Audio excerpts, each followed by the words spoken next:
గత ప్రభుత్వ హయాంలో అప్పటి సీఎం చంద్రబాబు నాయుడు దుగరాజపట్నం ఓడరేవు నిర్మాణం కాకుండా అడ్డుకున్నాడని తిరుపతి మాజీ ఎంపీ చింతామోహన్ విమర్శించారు. తిరుపతి పార్లమెంట్ నియోజకవర్గ పరిధిలో గత టీడీపీ ప్రభుత్వం గాని ప్రస్తుత వైసీపీ ప్రభుత్వం గాని చేసిన అభివృద్ధి పనులపై బహిరంగ చర్చకు రావాలని మాజీ తిరుపతి పార్లమెంట్ సభ్యుడు చింతామోహన్ సవాల్ విసిరారు. విశాఖ స్టీల్ ప్లాంట్ ను 100% ప్రైవేటీకరణ చేస్తున్నట్లు పార్లమెంట్లో కేంద్ర ఆర్థిక శాఖ మంత్రి నిర్మలా సీతారామన్ ప్రకటించడం అధర్మమని, ముఖ్యమంత్రి జగన్మోహన్ రెడ్డి ప్రతిపాదించిన రామాయపట్నం పోర్టు కూడా నిర్మాణం జరగదని ఆమె ప్రకటించడంపై ఆవేదన వ్యక్తం చేశారు. రాష్ట్ర పునర్విభజన చట్టంలో పేర్కొన్న దుగరాజపట్నం ఓడరేవు కాంగ్రెస్ పార్టీ ద్వారానే సాధ్యమవుతుందని తెలిపారు. దుగరాజపట్నం పోర్టు నిర్మాణం జరిగితే ఎంతో అభివృద్ధి చెందుతుందని, ఉపాధి అవకాశాలు పెరుగుతాయని అన్నారు. దుగరాజపట్నం సాధించేందుకు ఈ ప్రాంత ప్రజలు కాంగ్రెస్ పార్టీకి మద్దతు ఇవ్వాలని కోరారు.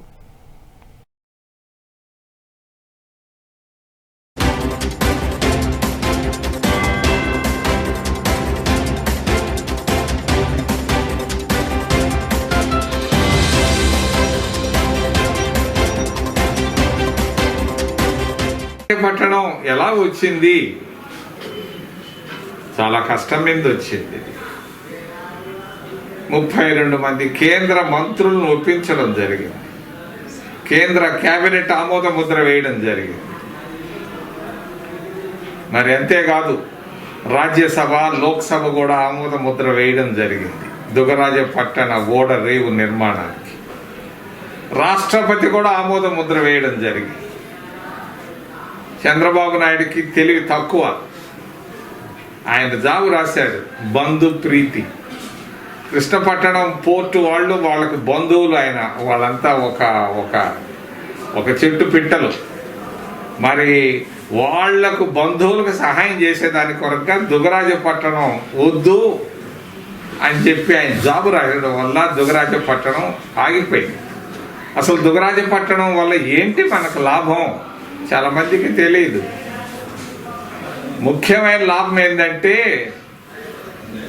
1,00,000 మందికి నిరుద్యోగులకు ఉద్యోగాలు వస్తాయి. ఉద్యోగాలంటే చిమ్మే ఉద్యోగాలు, తుమ్మే ఉద్యోగాలు, నిలబడే ఉద్యోగాలు కాదు. వైట్ కాలర్ జాబ్స్ అంటారు. టక్కు టైలు కట్టుకొని తిరిగేటువంటి ఉద్యోగాలు. ఇటువంటి ఉద్యోగాలు 1,00,000 మందికి ఈ పాటికే మొదలై ఉండేది. ఆ రోజు చంద్రబాబు నాయుడు, టీడీపీ నాయుడు గారు దీన్ని దుగరాజపట్టణాన్ని రానివ్వకుండా అడ్డుకున్నాడు. ఇది ఒక సిగ్గుమాలిన చర్య చంద్రబాబు చేసింది, తప్పుడు చర్య. సరే పోనీ, యువకుడు వచ్చాడు 2 సంవత్సరాల క్రితం ముఖ్యమంత్రిగా జగన్మోహన్. మరి ఆయన వచ్చి ఏమన్నా మంచి చేస్తారంటే ఆయనకు కూడా బంధు ప్రీతి ఎక్కువైపోయింది. తన చిన్న ఆయన ఉన్న ఊరికి తీసుకెళ్ళాడు. దానికి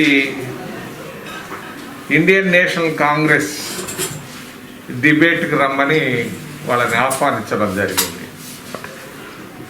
వాళ్ళు దాదాపుగా ఇది 9వ రోజు, వాళ్ళు పత్తానే లేదు. అంటే దీన్ని బట్టి అర్థమయ్యేది ఏంటంటే అటు బీజేపీ కానీ, టీడీపీ కానీ, వైసీపీ కానీ నైతికంగా ఓడిపోయే.